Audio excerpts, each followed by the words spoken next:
Thank you for watching my JM Friends YouTube channel, JM Friends, the true friends forever. Please subscribe, like, share and press the bell icon. नमस्कार, मैं रवीश कुमार। 21वीं सदी बर्बरता और नरसंहार की संभावनाओं की सदी है। यह इंटरनेट और एआई की नहीं है, बम और बमबारी की सदी है। गजा पर हमले के 30 दिन होने में कुछ ही दिन बाकी हैं। इतने दिनों से वहां के लोगों पर हो रही बमबारी को कोई नहीं रोक सका। आत्मा से लेकर अंतरात्मा और परमात्मा सबको पुकार लिया गया, मगर अपने अपने देशों के प्रधानमंत्री और राष्ट्रपति ने गजा की रक्षा में केवल बयान जारी किए।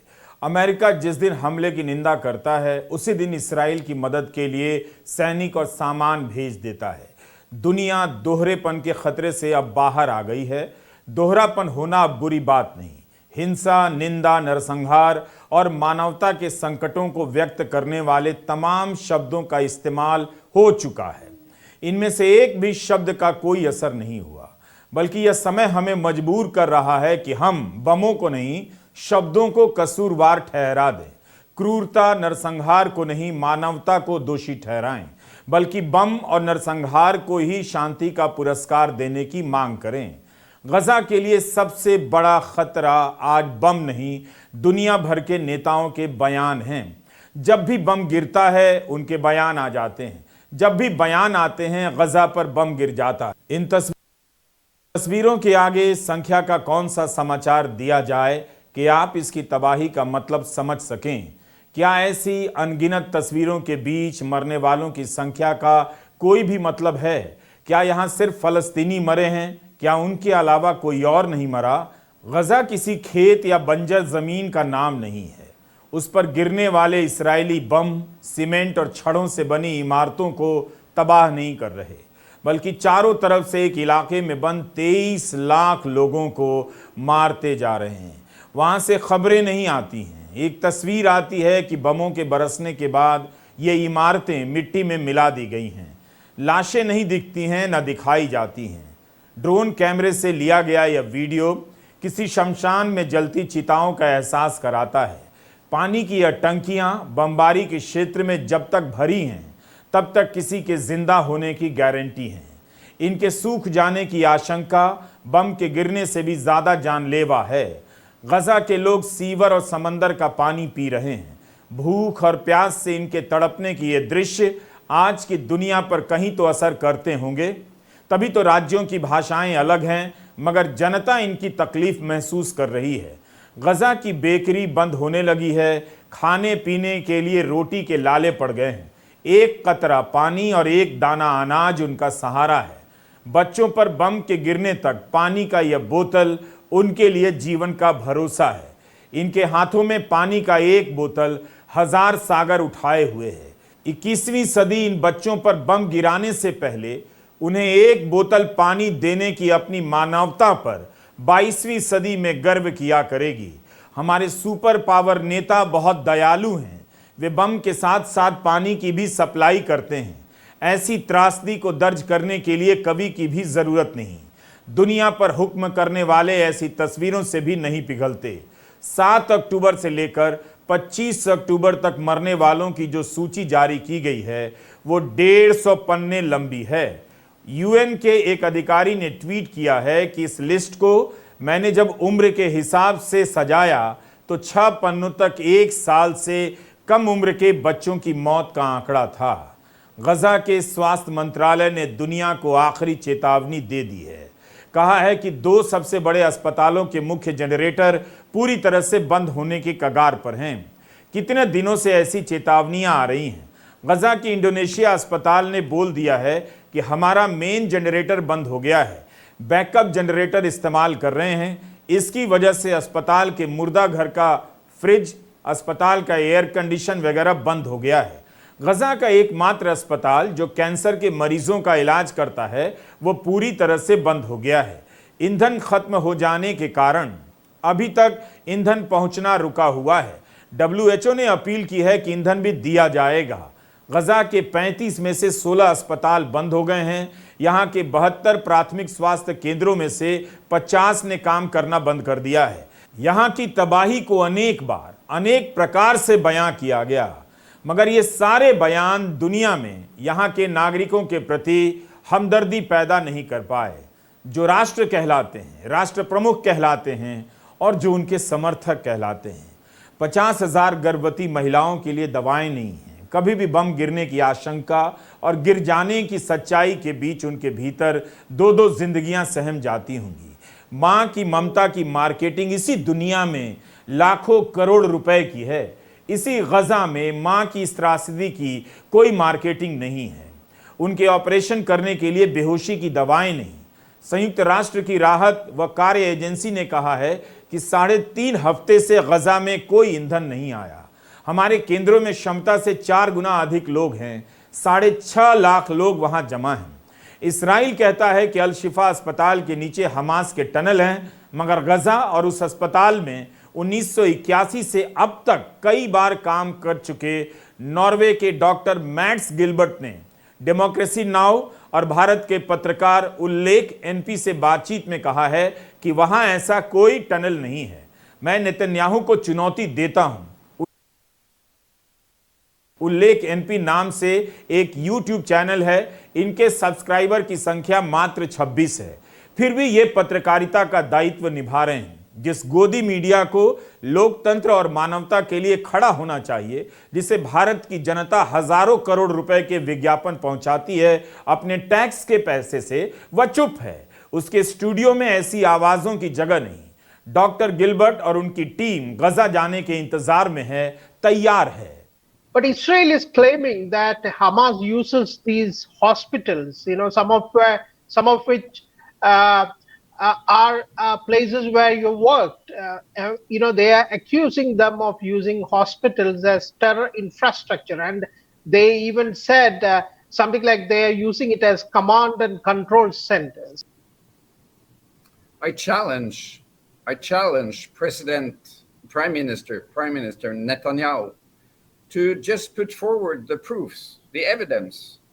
I have been working in Shifa Hospital on and off for 16 years. I have been walking freely around anywhere I want. I have taken pictures all over the hospital and filmed patients and patient cases. My camera has never been controlled, nor have my movements in the hospital been controlled. आप सभी की आंखों के सामने दुनिया की इतनी बड़ी आबादी मारी जा रही है। गजा के बच्चों, गर्भवती महिलाओं और वहां के लोगों के लिए अब कोई राष्ट्र नहीं है, बल्कि जो राष्ट्र हैं वही उनके लिए खतरा हैं। मुल्कों, राष्ट्रों और उनके प्रमुखों की अंतरात्मा नहीं होती। संयुक्त राष्ट्र की अंतरात्मा दिखाई दे गई, मगर उसका इन राष्ट्रों पर कोई असर नहीं पड़ा। कई बार लगता है कि इस संस्था को अपने आप ही खत्म कर लेना चाहिए, खुद को भंग कर लेना चाहिए। इस संस्था ने सब कुछ करके देख लिया, सब कुछ बोल कर देख लिया, कुछ नहीं हुआ। यह तब है जब गजा में संयुक्त राष्ट्र की संस्थाओं से जुड़े 70 से अधिक लोगों ने शहादत दी है।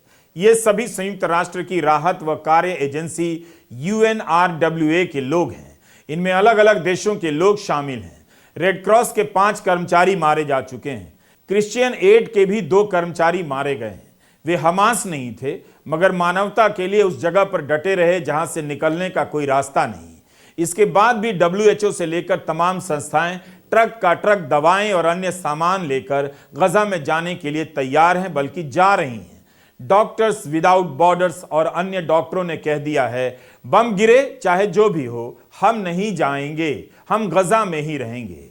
इनके बलिदानों से भी गजा की आवाज राष्ट्र प्रमुखों की अंतरात्मा तक नहीं पहुंच रही। संयुक्त राष्ट्र मानवाधिकार आयोग के न्यूयॉर्क दफ्तर के निदेशक क्रेग मुखबिर ने अपने पद से इस्तीफा दे दिया। उन्होंने अपनी संस्था के रवैये के कारण इस्तीफा दिया। उनका कहना है कि गजा में इस्राएली सेना की जो कार्रवाई है वो जीनोसाइड, नरसंहार है।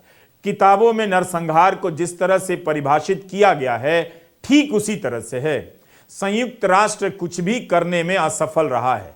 बोस्निया, रवांडा और म्यांमार में हुए नरसंहार के मामले में भी इसी तरह असफल रहा। मुखबिर 1992 से संयुक्त राष्ट्र के साथ काम कर रहे थे। नेतन्याहू की पार्टी की सांसद और पूर्व पब्लिक डिप्लोमेसी मंत्री गलित डिस्टेल अटबरयान का बयान है कि धरती से गजा को मिटा दो, गजा के शैतानों को इजिप्ट में भाग जाना चाहिए।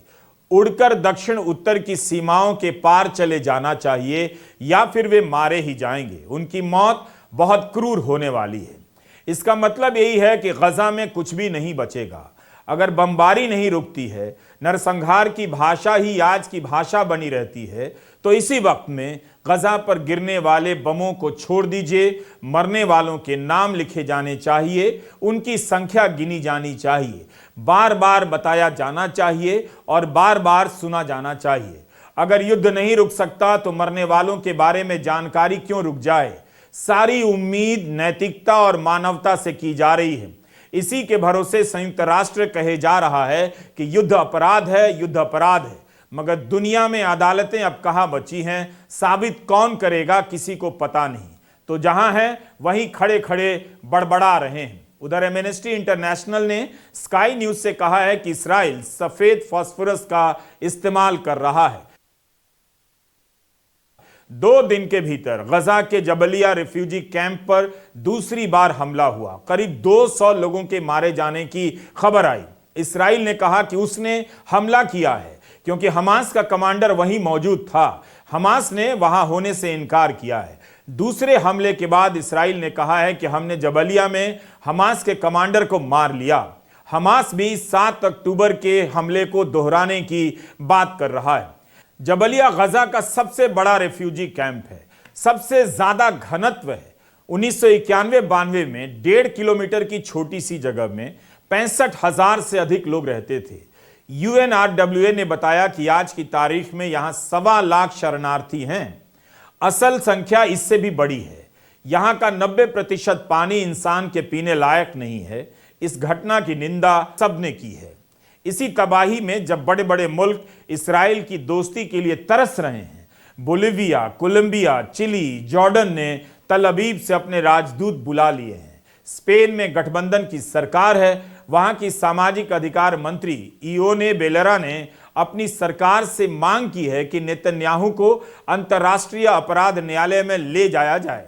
इन्होंने ही पहले अपनी सरकार से इस्राइल से कूटनीतिक संबंध स्थगित करने की मांग की थी। स्पेनिश सरकार के मंत्री कह रहे हैं कि यह नरसंहार है। इस पर इस्राइल उन पर हमास के साथ होने का आरोप लगा रहा है। ऑस्ट्रेलिया की विदेश मंत्री ने कहा है कि इस्राइल के मित्र देश कह रहे हैं कि गजा में नागरिकों की जान की सुरक्षा करे तो उसे उनकी बात सुननी चाहिए। उन्होंने कहा कि दुनिया नागरिकों की मौत का जारी रहना स्वीकार नहीं करेगी, मगर उनकी हत्या तो अभी भी जारी है।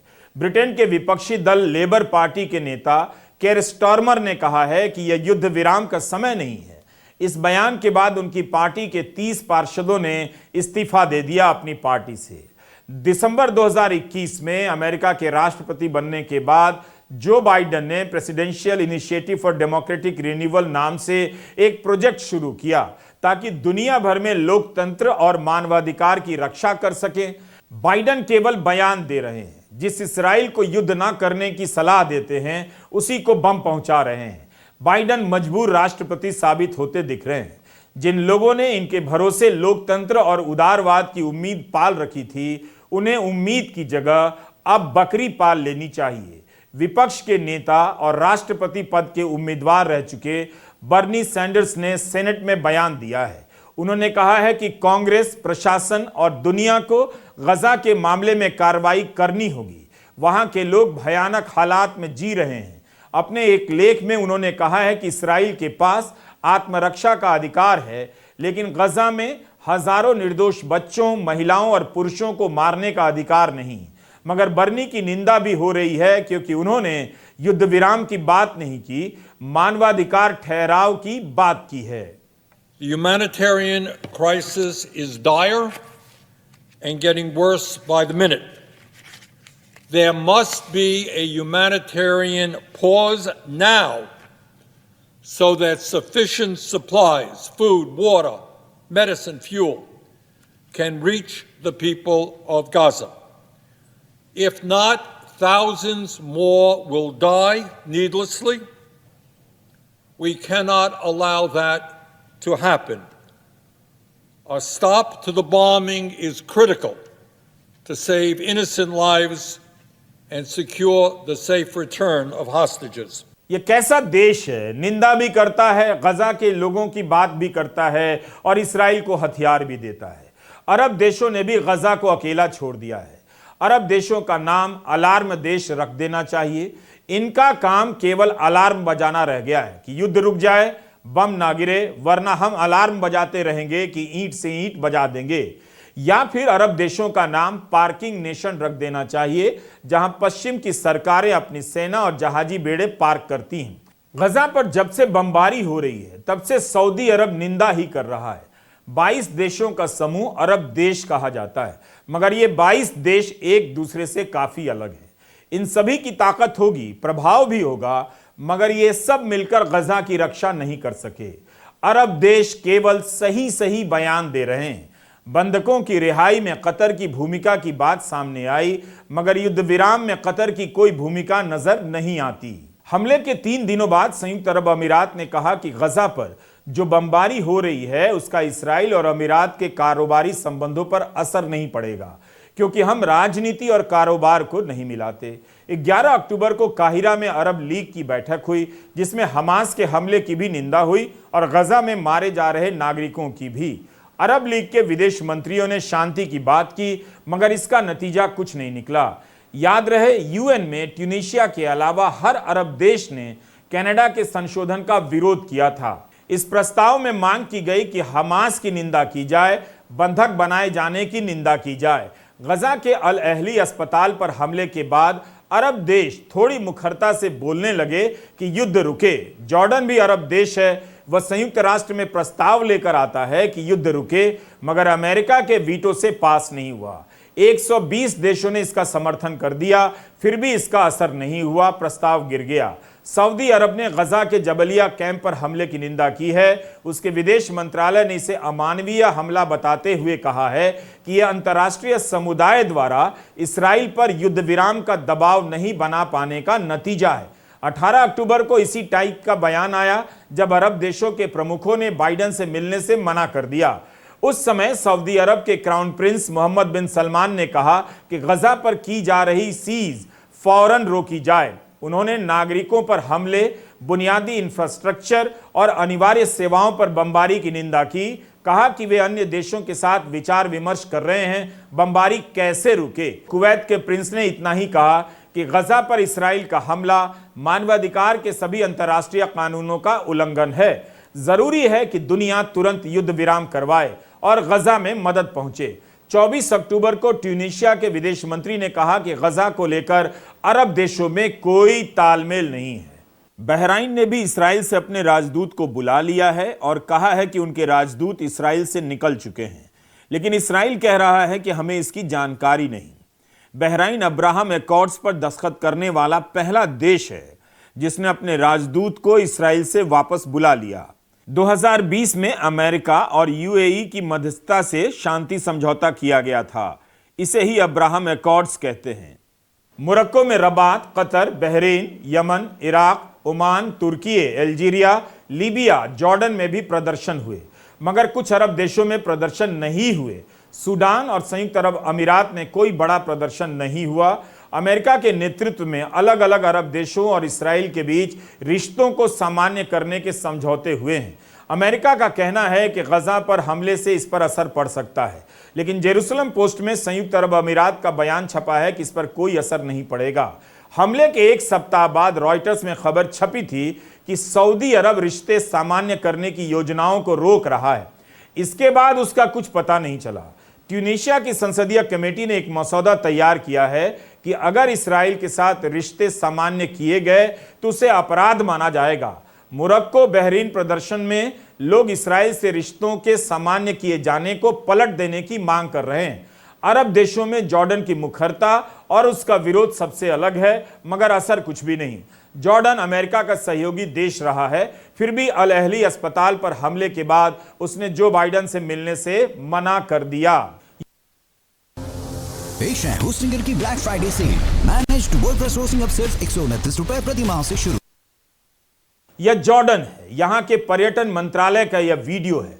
गजा से बिल्कुल सटे इस देश का जीवन कितना आकर्षक दिखता है। अगर सब कुछ सामान्य होता फलस्तीन के पास स्वायत्त राष्ट्र होता तो उसका जीवन भी इतना ही सुंदर होता। गजा पर गिरने वाले बमों के धमाके जॉर्डन में भी पहुंचते होंगे। इस देश का बयान भी सही सही है, मगर कौन जानता है कि सही बयान के पीछे किसके इरादे गलत हैं। जॉर्डन के किंग ने कहा कि पश्चिम ने अरब देशों को साफ साफ बता दिया है, फलस्तीनी जिंदगी कोई मायने नहीं रखती, उनके लिए इस्राइल ही सब कुछ है। मानवाधिकार की भी अपनी सीमा होती है, इसकी सीमा नस्ल के नाम पर खत्म हो जाती है, धर्म के नाम पर खत्म हो जाती है। जॉर्डन में गजा पर हमले के बाद कई बड़े प्रदर्शन हुए हैं। जॉर्डन ने इस्राइल से अपना राजदूत बुला लिया है, उससे कहा है कि वह भी जॉर्डन से अपना राजदूत बुला ले। 2019 में भी जॉर्डन ने अपने 2 नागरिकों के इस्राइल द्वारा हिरासत में लेने के बाद राजदूत बुला लिए थे। जॉर्डन में 30 लाख फलस्तीनी रहते हैं। यहां के विदेश मंत्री ने कहा है कि इस्राइल गजा के निर्दोष लोगों को मार रहा है। उसने अप्रत्याशित मानवीय त्रासदी पैदा कर दी है। इस्राइल और जॉर्डन के बीच जमीन और पानी को लेकर विवाद है, एक शांति समझौता भी है। जॉर्डन की रानी ने CNN की पत्रकार क्रिस्टियन अमानपोर से कहा है कि दुनिया का दोहरापन सामने आ गया है। 7 अक्टूबर के हमले के बाद दुनिया ने खुलकर इस्राइल का साथ दिया। इसके बाद जो कुछ भी हो रहा है उसे दुनिया चुप्पी के साथ देख रही है। पता चलता है कि पश्चिम के देश इस हमले में मिले हुए हैं। अरब दुनिया के लिए यह बहुत बड़ा धक्का है। अरब देशों के नए और पुराने बयानों में कोई फर्क नहीं। अगर कोई इनकी तरफ देख रहा है तो उसे सावधान रहना चाहिए। तुर्की में गजा के समर्थन में कितनी बड़ी रैली हुई, एर्दोगन का भाषण हुआ, मगर वहां की एक न्यूज वेबसाइट टर्किश मिनट ने रिपोर्ट किया है कि तुर्की और इस्राइल के बीच संबंधों में तनाव आने के बाद भी तेल के व्यापार पर असर नहीं पड़ा। जैसे चल रहा था वैसे ही चल रहा है। एर्दोगन ने कहा है कि इस्राइल का दिमाग खराब हो गया है, उसे जल्द से जल्द रोकने की जरूरत है, वो मानवता के खिलाफ अपराध कर रहा है। उन्होंने कहा कि मैं जेरूसलम को इंसाफ दिला कर रहूंगा। एर्दोगन ने अमेरिका और यूरोप को भी इन हमलों के लिए जिम्मेदार ठहराया और कहा कि जो गजा में युद्ध के अपराधों के लिए जिम्मेदार हैं उन्हें कानून का सामना करना होगा। सूत्रों के हवाले से रिपोर्ट हुआ है कि तुर्की ने इस्राइल पर हमले के बाद हमास के एक अधिकारी से चले जाने को कहा था। फिर कुछ दिनों के बाद एर्दोगन ने कहा हमास अपने देश की आजादी के लिए लड़ रहा है। तो ऐसा लगता है कि गजा के नाम पर अरब देशों को भाषण देने का मौका मिल गया है। वे तेल डिपो से ज्यादा कुछ भी नजर नहीं आते। इस तरह के लेख छप रहे हैं कि यह सब गजा को खाली कराने के लिए किया जा रहा है। विकीलीक्स ने हिब्रू वेबसाइट मेकोमिट को मिले एक दस्तावेज जारी किया है। यह दस्तावेज इस्राइल के खुफिया जानकारी मंत्रालय का बताया जा रहा है, ऐसा दावा किया गया है। विकीलीक्स ने कहा है कि इसे मंत्रालय के एक अधिकारी ने वेरीफाई किया है। 10 पन्ने के इस दस्तावेज को हमास के हमले के एक हफ्ते बाद जारी किया गया। इसमें गजा के नागरिकों को फलस्तीन से बेदखल कर इजिप्ट में उत्तरी साइनाई के इलाके में भेज देने का प्लान है। इसमें लिखा है कि सबसे पहले फलस्तीनी नागरिकों को जमीनी कार्रवाई से उत्तरी गजा से निकलने के लिए कहा जाएगा। उसके बाद उत्तर से लेकर दक्षिण गजा तक जमीनी कार्रवाई होगी। रफा के पास रास्तों को खाली छोड़ा जाएगा। उत्तरी साइनाई में टेंट शहरों को खड़ा किया जाएगा। उसके बाद शहर बनाकर इजिप्ट में फलस्तीनियों का पुनर्वास किया जाएगा। इजिप्ट कहता रहा है कि वह फलस्तीनियों को नहीं बसाएगा। ऐसा लगता है कि सब कुछ किसी तय स्क्रिप्ट के हिसाब से हो रहा है। अपने आप को सही दिखाने के लिए दुनिया के कई देशों ने फलस्तीन की मांग की बात उठा दी, मगर उनके सामने फलस्तीन का वजूद मिटाया जा रहा है। जब फलस्तीन ही नहीं रहेगा तब वे किस 2 नेशन की बात करेंगे, किससे करेंगे? आज की दुनिया की यह चुप्पी या फिर बोलने के नाम पर खाना पूर्ति आने वाले समय के लिए खतरनाक पैमाना बना रही है। दुनिया की जनता अपनी इस चुप्पी से अपने अपने देशों में राज्य को ही उसे ही कुचलने की नैतिक शक्ति दे रही है। जल्दी ही ये राज्य उन देशों में जनता को कुचलते नजर आएंगे। आज भी दुनिया इस खबर का पता लगा रही है कि जब हिटलर लाखों यहूदियों और गैर यहूदियों को मार रहा था तब वेटिकन के पोप क्यों चुप रहे। वॉल स्ट्रीट जर्नल में 2 दिन पहले रिपोर्ट छपी है कि पोप को लगता था कि जर्मनी जीत जाएगा, इसलिए चुप रह गए। आज भी वेटिकन के अधिकारी उस समय के पोप का बचाव करते हैं, कहते हैं कि उन्होंने जो भी स्टैंड लिया उससे यहूदियों की रक्षा हुई। लेकिन पोप फ्रांसिस ने 2020 में वेटिकन के आर्काइव्स की जांच कराई, तब उन्होंने कहा कि पोप ने यहूदियों की मदद की थी, मगर उन्होंने ज्यादा मदद बैप्टाइज कैथोलिक की। पोप पायस 12 ने 1939 से लेकर 1958 तक वेटिकन की अध्यक्षता की। उन्होंने अपने सार्वजनिक टिप्पणियों में नाज़ी नरसंहार की कभी गंभीर निंदा नहीं की। मौजूदा पोप फ्रांसिस ने कहा है कि इस्राएल और फलस्तीन के लिए 2 स्टेट समाधान जरूरी है ताकि ऐसे युद्ध को रोका जा सके और जेरूसलम को विशेष राज्य का दर्जा दिया जाए। पोप फ्रांसिस ने कहा कि इन दोनों को साथ में रहना है तो यही बेहतर समाधान है, मगर 2 राष्ट्र की बात की जा रही है, पहल कहां हो रही है? चुप रहने और बोलने वालों के बीच दुनिया बंट गई है और बम बरसाने वालों के हाथ में दुनिया चली गई है। नमस्कार, मैं Ravish Kumar. Thank you for watching my JM Friends YouTube channel, JM Friends, the true friends forever. Please subscribe, like, share and press the bell icon.